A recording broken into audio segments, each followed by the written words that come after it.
Petra Zobek, lepo pozdravljena. Lep pozdrav. Dobili so se izza ovinka vašega biroja, ki je tukaj v neposredni bližini reke Ljubljanice. In me zanima, koliko projektov trenutno obdelujete in pri katerem teče voda v grlo? Ja, trenutno se ukvarjamo kar z velikim številom na različnih stopnjah. Ne vem, mogoče kakšnih 7. Sigurno je tudi kakšen takšen, kjer se precej mudi, vedno je pa veliko dela, no, tako bi rekla. Petra, ste diplomantka Ljubljanske fakultete za arhitekturo. Vaša magistrska naloga ima malce daljši naslov, ampak gre za prenovo tovarne. Čistilna tovarna in potem s podnaslovom Idejna zasnova prenove tovarne volnenih izdelkov Bača v Podbrdu v pralnico volne in predelovalnico sonastalih odpadkov. No, to je pa že skoraj začetek nekega romana. Kako ste našli idejo in kaj je bilo tisto, kar je bilo odločilno, da ste stopili pred svojega mentorja in rekli, da bi radi to delali, on pa kot vem je bil tudi navdušen? Ja, jaz sem že od začetka vedela, kje si želim delati magistrsko nalogo. To je bilo nekje v Baški grapi, potem sem našla to zapuščeno tovarno. In ko sem iskala, kateri program bi zares umestila noter, sem imela kar nekaj različnih programov na mizi, ampak sem potem zelo slučajno v eni oddaji slišala o problematiki volnarstva na Slovenskem in o problematiki volne. Tako da sem potem začela to raziskovati, pa sem potem ugotovila, da se v resnici precej dobro ta tema aplicira tudi na to območje, na to ožje območje, pa tudi v bistvu na celo problematiko, ki je tukaj vezana, se pravi na Slovenijo, pa potem tudi širše, ne. Na problematiko volne? Ja, na problematiko volne. Se pravi, pri ovčereji gre za to, da je treba ovco vsako leto 1 do 2 ostrižiti in ta volna ima danes precej slab ekonomski potencial. Tem rejcem velikokrat sploh se jim je niti ne splača potem naprej predelovati, tako da se večinoma zavrže, kar pa lahko potem tudi predstavlja neko problematiko za naravo. Tam že stojijo neki objekti, ki ste jih vi kot arhitektka bodoče obdelali, v tej nalogi, kjer bi namestili to neko novo vizijo pridelave, oziroma lahko temu rečemo novo tovarno, ki bi bila povezana z različnimi inštituti in tako dalje. No, ampak če se ustavijo pri volni, v nalogi navajate, da je danes volna nek stranski produkt in da nima ekonomske vrednosti in da se velikokrat zavrže. In celo navajate s podatki, da se vsako leto zavrže v Evropi do 90% ustrežene volne in to je približno koliko? 200,000 ton, ne? A sem prav povedala? Ja, te številke so zares kar ogromne. Gre pa za to, da so v Evropi ti okoljski standardi pri pranju volne precej višji kot recimo na Kitajskem. Tako da se danes večina volne v pranje izvaža tja, je pa potem tudi tako, da se ta volna tam predela in se nazaj uvažajo že potem končni produkti, ki pa imajo veliko višjo ceno tudi. Tako da danes je v Evropi zelo malo teh pralnic. Ki so bistvene, ne? Ja, ki so bistvene, začetek sploh predelave potem volne. Jaz sem pa v bistvu iskala nek nov model tega procesa, ki ne bi bil več tako okoljsko zahteven, ampak bi v resnici vse, kar nek uporabnik noter prinese, potem tudi ta tovarna predelala na nek uporaben način, da bi v bistvu vse, kar noter pride, ven tudi iz te tovarne išlo kot nek uporaben produkt. To, kar je mišljeno kot nek odpadek, recimo. Nekaj, kar se zavrže, ne? No, ker zanimivo je tudi ta drugi podatek, ki ga navajate, da se za izdelavo sintetičnih oblačil porabi 226 olimpijskih bazenov fosilnih goriv, ne? Ta tovarna v bistvu, to, kar ste si vi zamislili in ta proces, ki ste ga preštudirali, ni samo arhitektura, ampak je še nekaj več. Jaz bi tukaj mogoče omenila še to, da se mi je zdel ta program za to območje pomemben tudi zato, ker se ukvarja s to tovarno, ampak po drugi strani se pa tudi ukvarja nekako s tradicijo tega območja, pa vzdrževanja kulturne krajine. Jaz sem prišla do enega podatka, da se prostor v Baški grapi zelo zarašča, ne, in se je zarastel v zadnjih 100 letih že do te mere, da je danes zaraščenih že 90% in pol tega območja, oziroma delež tega procenta leži tudi nad gozdno mejo. In ovce bi bile nujne, ne? Ja, mislim, jaz sem pol to prepoznala kot tudi izgubljanje neke identitete tega območja, ne, pa tudi nekih tradicionalnih dejavnosti, ki se mi jih je zdelo vredno ohraniti, ne. V bistvu spodbujanje, da bi se ljudje sem tudi nazaj preselili, ne, da bi se ta dediščina ohranila, pa tudi, da bi imeli mogoče nek razlog, da bi se začeli ponovno ukvarjati mogoče s kmetijstvom.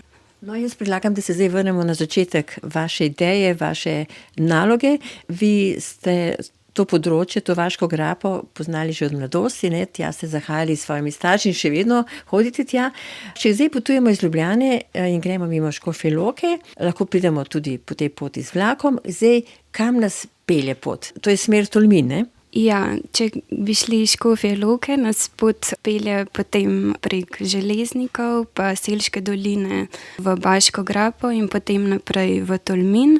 Je pa možno na to območje, recimo z Ljubljane, priti tudi z vlakom prek bohinjske proge, ki je v bistvu precej opredelila tudi to območje. No, vi navajate zelo zanimivo tudi zgodovino, preteklost tega kraja, ki je bilo nekoč res pestro. Razlog temu je bila tudi železnica, ne, ki je šla Praga, Jesenice, Gorica, Trst, ne. Ta železnica je takrat kar spremenila tudi infrastrukturo in tudi prebivalcem omogočala gibanje in seveda se marsikaj zgodilo. Ja, mislim, mene je na začetku sploh zanimalo, ne, zakaj so se ljudje v to območje priseljevali, ne, zgleda res tako odmaknjeno pa težko prehodno.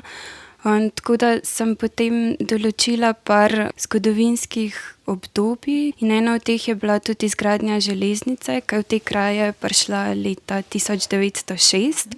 To je za ta kraj, ki ni imel nekih dobrih prometnih povezav in je bil na splošno, oziroma je še danes precej težko prehoden, ena velika sprememba, ne. Ta območje je postalo precej bolj prepoznavno, pa tudi železnica je pripeljala možnost razvoja, ne, in tudi turizem, ne, se je na nek način bolj začel na tem območju. Mi je bil pa mogoče še zanimiv en podatek, ki sem ga pa našla v eni nemški geografski znanstveni reviji, ki govori o odprtju te železnice in opisuje, da bo zdaj ta železnica od južne krajša za, mislim, da 330 kilometrov in bo možno iz Berlina v Trst pripotovati že v 18 urah, ne, da bo ta pot krajša za 330 kilometrov. Se mi je zdelo zanimivo v bistvu, da je tak pomen za celo Evropo imela na nek način. No, in če gremo z vlakom, na kateri postaji izstopimo, da lahko pridemo v ta določen prostor, ki ste ga vi obdelali za diplomsko nalogo? To je kar postaja Podbrdo, se pravi iz smeri Tolmina je to zadnja postaja pred bohinjskim predorom oziroma z Jesenic pa prva za predorom. Če gremo zdaj tja, kaj lahko doživimo? Ta prostor je nasploh zelo pester. Meni osebno se zdi zanimivo ravno to, da je na nek način ostal tako izoliran in so v bistvu vse te zgodovinske plasti danes še precej ohranjene, ne. Tudi te vasi, teh južnih pobočjih severnega roba Julijskih Alp, ki so jih oblikovali Tirolci, ki so se tja priselili v 13. stoletju, so ostale danes zelo dobro ohranjene, ne. Oni so takrat s sabo prinesli to svojo arhitekturo, ki je še danes precej dobro vidna. Potem je za videti tudi narava, ki je zelo lepa, tudi ta prostor je izredno biotsko bogat. Potem so tudi reke izoblikovale take zelo značilne struge, pa tudi soteske. No, ker ta Baška grapa, ne, ki se vije ob reki, je okoli 30 kilometrov dolga, ne? Torej ta dolina reke Bače, ne? Dolina je kar dolga in ozka, ne, vpeta je v bistvu med reko Bačo pa železnico, tako da potem se pa ta svet, ne, sploh v teh vaseh, ki se nahajajo višje, ne, se pa potem odpre, pa ponuja tudi zelo lepe razglede. Na eni strani na Julijske Alpe, pa potem na Bohinj, na drugi potem proti Šentviški planoti, na ta južni del. Zdaj greva pa v globino vaše diplomske naloge, zakaj me to vse skupaj zanima. Zdaj, kaj bi tisti fokus, ko ste doma za mizo študirali, ne, in delali na projektu? Eno je bila sigurno ta tradicija te tovarne, ki je tukaj že stala.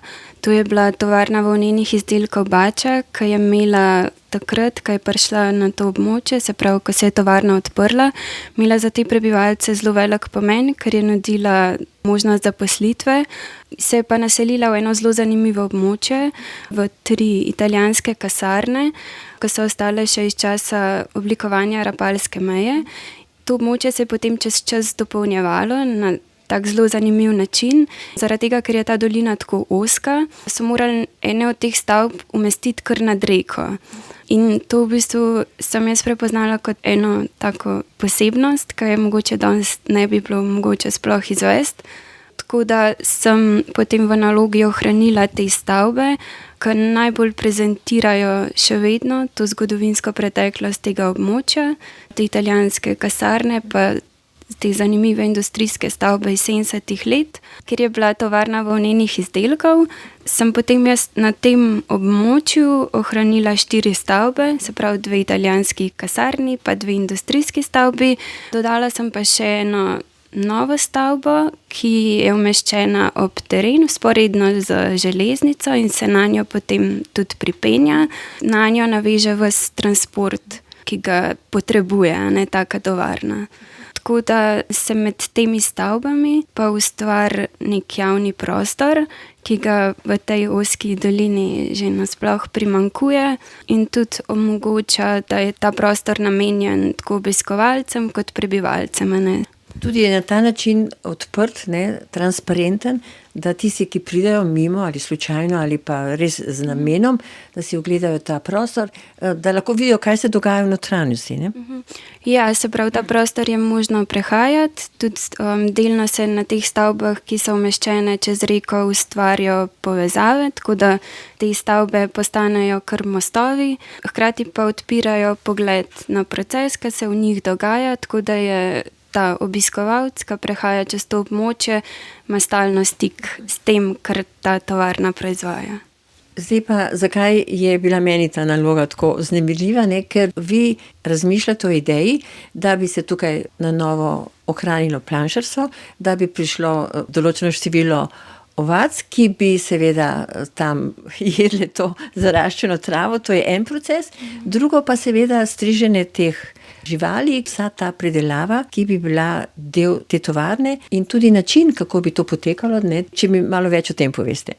Če začnem s tem, da se te klasične tovarne ukvarjajo predvsem samo s pranjem volne, ne, se pravi, volna se ostriže, potem se najprej odbere tisti del volne, ki ga ni možno zares oprati, in tisti delež volne, ki pa ostane, se pa potem opere in je potem samo ta volna končni produkt, ta tehnološka voda, ki pa ostane, se pa zavrže, ne? In to je en velik problem za okolje. Potem, ko sem raziskovala, kaj vse možno s temi stranskimi produkti narediti, sem prišla do tega, da je možno vse na nek način ponovno uporabiti.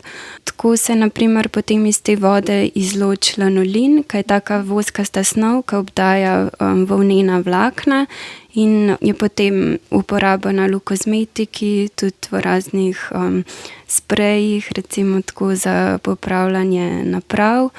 So še peleti za gnojenje, ki se jih izdela iz te odbrane volne, ki je ni možno oprati. Torej na licu mesta se to vse naredi, ne? To se vse naredi v tej tovarni in potem so te peleti, se pravi, jih je možno uporabiti za gnojenje zemlje. Potem pa je tukaj še ta blatna voda, ki ostane na koncu, se pa potem predvideva, da se to dehidrira in se ta mulj potem lahko uporabi ali za gnojenje ali pa kot gradbeni material, ne. Tako da se mi je zdelo potem zanimivo to, da v resnici na koncu ostane neka voda, ki je minimalno onesnažena in jo je možno v bistvu tudi potem prečistiti v neki rastlinski čistilni napravi.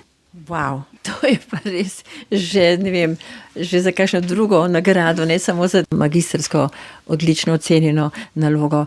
Kaj pa je rekel vaš mentor? Ali ste jih vse skupaj presenetili potem na zagovoru, seveda? Pri nas poteka to delo tako, da ti si lahko izbereš mentorja, lahko si izbereš kraj, kjer si želiš delati magistrsko nalogo, kaj sploh želiš na tem območju narediti, kakšen program, tako da potem s tem prihajaš na korekture in se o tem pogovarjaš. Kakšno je nadaljevanje te zgodbe, to me zanima?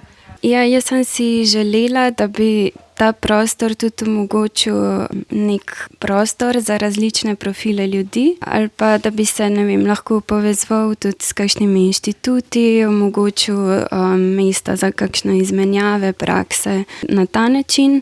Po drugi strani mi je bilo pa tudi zanimivo, da se lahko povezuje z društvi rejcev drobnice, ki so razporejena čez celo Slovenijo. Tako da jaz sem potem tudi v nalogi predvidevala, da vsi sedeži društev rejcev postanejo neke zbirne točke, kamor rejci vozijo ostriženo volno, iz teh sedežev se potem transportira na železnico in potem v Podbrdo. Se mi zdi, da je vključenih veliko enih različnih ljudi in strok, ki potem mogoče malo jim osmisli ta prostor, to, s čimer se ukvarjajo. Če zdaj malo povzamem, vaš program bi obudil pasništvo, ohranil kulturno krajino, kmetijstvo, ljudje bi imeli razlog, da se priselijo ali oziroma da ostanejo, ker se veliko izseljujejo, ne. Mladi bi se lahko vrnili, ne. Ponovno bi zaživeli in obudili nekdanje tradicije in seveda vse skupaj bi bil en tak res nov pristop, ker danes so te, na primer, sam stroji za pranje volne že zelo sofisticirani. Marsikar bi se dalo, ne. No, ta vaša naloga je seveda velik izziv. Upam, da bo res tukaj sledilo še nadaljevanje zgodbe v najboljšem pomenu besede. Ja, hvala tudi jaz. Mislim, tekom naloge sem vzpostavila stik z zelo različnimi ljudmi.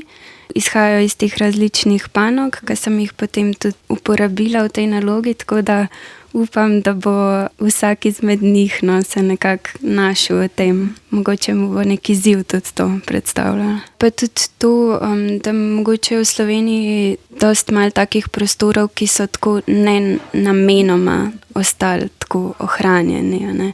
Ali pa tako plastoviti, da so te plasti še vedno tako vidne. In tudi še en problem je podnebne spremembe in ta prostor ima tudi tako neko samohranitveno zaščito, kar je dokaz vsega tega, kar se je do danes ohranilo, kar je lahko samo priboljšek tega, kar nas čaka, ne? Ja, tudi meni se je zdelo mogoče zanimivo to, da bi se naučili tem novi realnosti tudi na nek način prilagoditi, na ta način nazivati, ne. Ta naloga je v nekem smislu utopična, ne? Ampak hkrati je pa zelo provokativna. Ja, bi rekla, da ja, na nek način. Mogoče se na nek drug način loteva te problematike, da ne želi mogoče podnebnih sprememb obravnavati na tak način, da jih želi popraviti, ali pa sanirati, ampak da se jim poskuša prilagoditi, pa potem živeti v tej novi realnosti, ali pa pogledati, kaj zares delamo narobe, ali pa kje danes delujemo drugače, pa kako te tradicionalne dejavnosti potem prilagoditi današnjemu času. Želeli ste proces, ki ne bi bil škodljiv za okolje, ampak da bi lahko prinesel neke presežke tega, kar ustvarjamo in kar je naša sedanjost, ne? Ja, mogoče, da ne ustvarja nekih odpadkov in se potem ne ukvarja s temi odpadki, ampak da že sama tovarna deluje tako, da se potem niti ne potrebuje nazivati te problematike. Že od nekdaj ima tovarna že sama po sebi tak negativni prizvok, ne? Ampak danes so te stvari drugače obračane in tudi logika razmišljanja se spreminja, ne? Ja, res, ja. Mogoče, da, tako kot ste rekli, da tudi tovarna in sama industrija je tretirana zelo negativno, tudi zelo zaprto, nedostopno.